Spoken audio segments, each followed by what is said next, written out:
What's going on, YouTube Nation? This is Dark Dividend. If you guys are new to my YouTube channel, make sure you subscribe and hit the notification bell so you don't miss future videos. So this real estate investment trust took a huge hit during the pandemic. It's back, it's distributing its dividend, and the FFO has gone up significantly. So I will go over some data and some key factors with their FFO and their improvements with their FFO. I will review them as well. So this is one I owned, I'm pretty sure. Don't quote me on this. And then I sold it for a profit. I'm dead positive I did that during the pandemic. I'll have to go back in my archives. But I currently don't own this one. Again, this is one that's definitely on my radar and I'm watching. And it's going to be easy to understand why the pandemic crushed it and its dividend wasn't distributed during that time. So if you're new to this YouTube channel, make sure you subscribe and hit the notification bell so you don't miss future videos. Smash that like button. Let's check this REIT out right now. And that REIT is known as Ryman Hospitality's Properties. So this is like a hotel, resort, entertainment, and media company.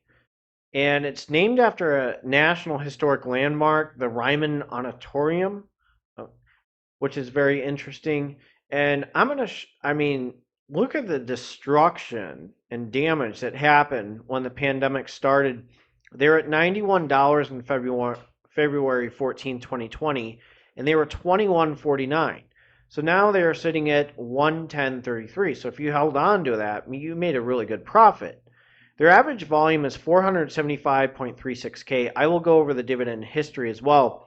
The market cap is 6.59 billion US dollars.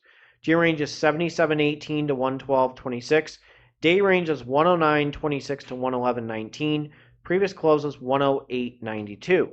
So let's look into these guys as a company. So based on their website, Ryman Hospitality Properties is a leading lodging and hospitality real estate investment trust that specializes in upscale convention center resorts and country music entertainment experiences. The company's core holdings include a network of 5 of the top 10 largest non-gaming convention center hotels in the United States based on total indoor meeting space. These convention center resorts operate under the Gaylord Hotels brand and are managed by Marriott International. The company also owns 2 adjacent ancillary hotels and a small number of attractions managed by Marriott International for a combined 10,412 rooms and more than 2.8 million square feet of total indoor and outdoor meeting space in top convention and leisure destinations across the country. The company's entertainment segment includes a growing collection of iconic and emerging country music brands, including the Grand Ole Opry, the Ryman Auditorium, WSM 650 AM, Old Road and Circle, a country lifestyle media network. The company owns a joint venture with Gray Television. The company operates its entertainment segment as part of the taxable REIT subsidiary. So we're going to look a little bit more into them and their locations. So their hospitality portfolio, there's one with a JW Marriott San Antonio Hill Country Resort and Spa. There's a Gaylord Opryland Resort and Convention Center in Nashville, Gaylord Palms Resort Convention Center in Florida, the Gaylord Texan Resort Convention Center in Texas, the Gaylord National Convention Center in Maryland. There's one in the Rockies in Colorado. Actually, these places are beautiful. I looked into them as well.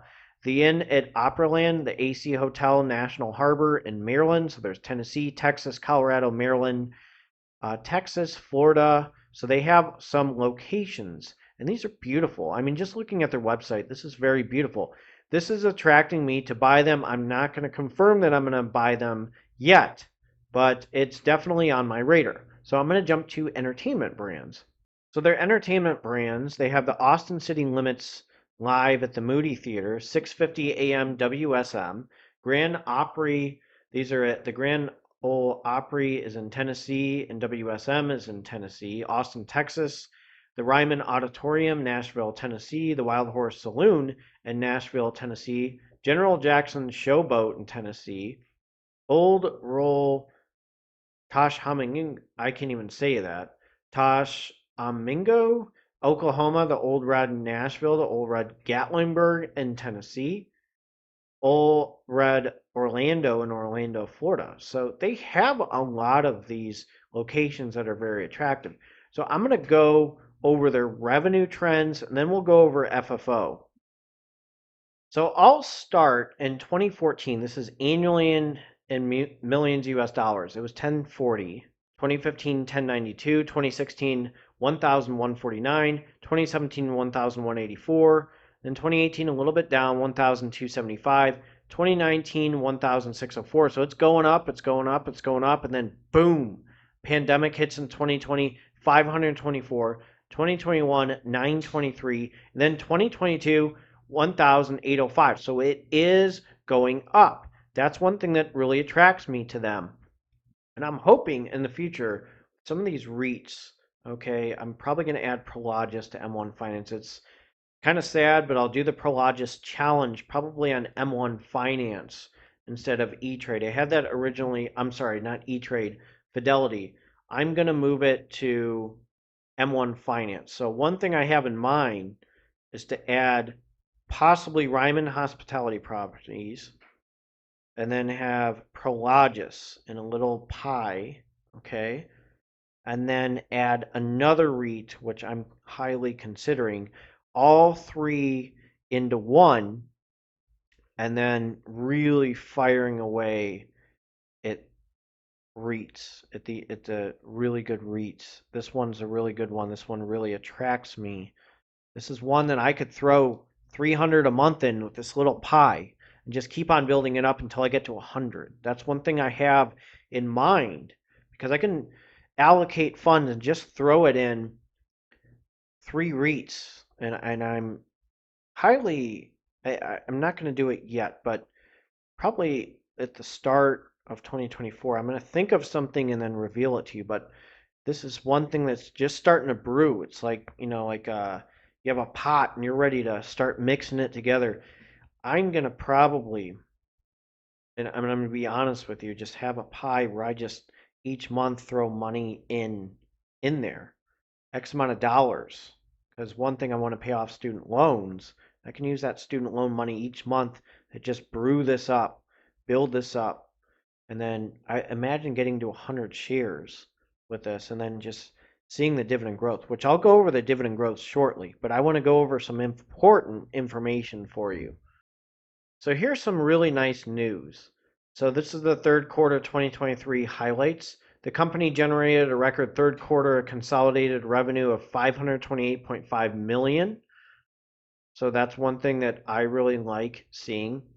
During the quarter, the company booked over 695,000 gross advanced group nights for the same store hospitality portfolio for all future years at a record ADR of $268, an increase of 6.3% over the ADR achieved in the third quarter of 2022 for all future bookings.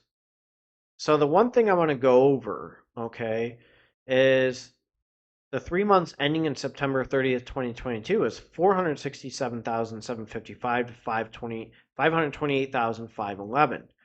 The other thing I want to go over is the funds for operations. It went from 91,951 to 97,931, 6.5%. So the FFO available to common stockholders and unit holders diluted per share unit, it did go a little bit down, 157 to 152. Adjusted FFO available to common stockholders and unit holders, it was 100,773 to 111,279. And the adjusted FFO to common stockholders and unit holders per diluted share unit, it went from $1.72 to $1.73. So there is a little bit of promise. So it's going up. So again, I like these trends that are going up, and I'm going to show you the dividend history. So I'm going to start in 2015. It's a quarterly dividend. It was 50 cents. 2014, it was 55 cents. 2015, it was 65 cents to 70 cents. 2016, 75 cents right here. And then 2017, it was 80 cents. And then 2018, it was 85 cents. In 2019, it was 90 cents. 2020 was 95 cents, and then kaplat, the pandemic hit.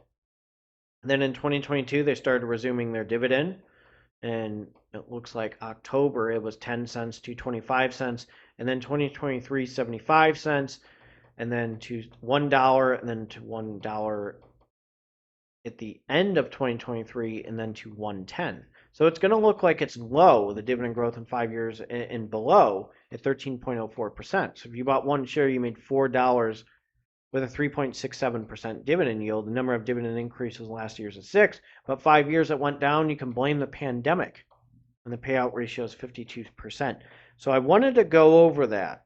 And then believe me, these numbers, I had to go back and read it and look at it like 3 times to go over this. But this is one that really has my interest, and I really like the way things are going with Ryman Hospitality Properties. And I may have this little section in M1 Finance where I'm just putting in money each month towards this, Prologis, and another one. And just keep on going until I get to 100 shares with all of them. That would be exciting. That would be a total of probably $40,000, but I want to get to 100 shares, but I just want to keep on adding this up and just see the snowball effect kick in, because eventually there's going to get a point where I don't need to put any money, any more business development companies. My Yield Max ETFs and my Defiance ETFs will start covering for these big boys. I want the big boy REITs. I got American Tower. I got I did have Prologis. I'm going to be rebuying them, and I'm telling you, I'm rebuying them. So that's one thing that I have in mind is the challenge, and I'm going to maybe incorporate this and Prologis and another one, or maybe just do it separate. So I really haven't decided, but this is one that's really grabbing my attention for 2024. I just want to be very transparent with you. This is one, I may buy it. I'm not making it clear yet, but this one is back on the attack, and I'm going in with some REITs. I still need to go and build up my portfolio with REITs.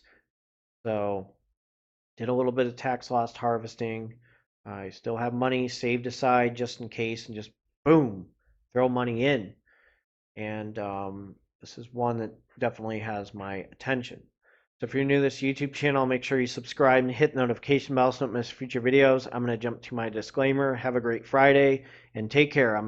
I am going to have a video for you tomorrow. So as a reminder, this is a disclaimer. Do not use this YouTube channel for any form of financial advice. This is strictly for entertainment purposes only. I'm being very straightforward with you. This is if you are asking for financial advice, it is best to seek financial advice for a financial advisor or somebody to give financial advice that is certified. I own certain stocks that are mentioned in these videos. I do not own this stock in this video, and I will sell a stock if something drastically happens or there's something that just really has my disinterest. So this is my dividend investing journey. I'm very transparent. Now remember, investing in the stock market or an ETF or crypto or whatever you invest in, there's always risk of a loss. So it's make sure you have to do your due diligence and make sure you use smart decisions while you invest in stocks or crypto or ETFs or your IRA or whatever you're investing in. So take care and have a good one.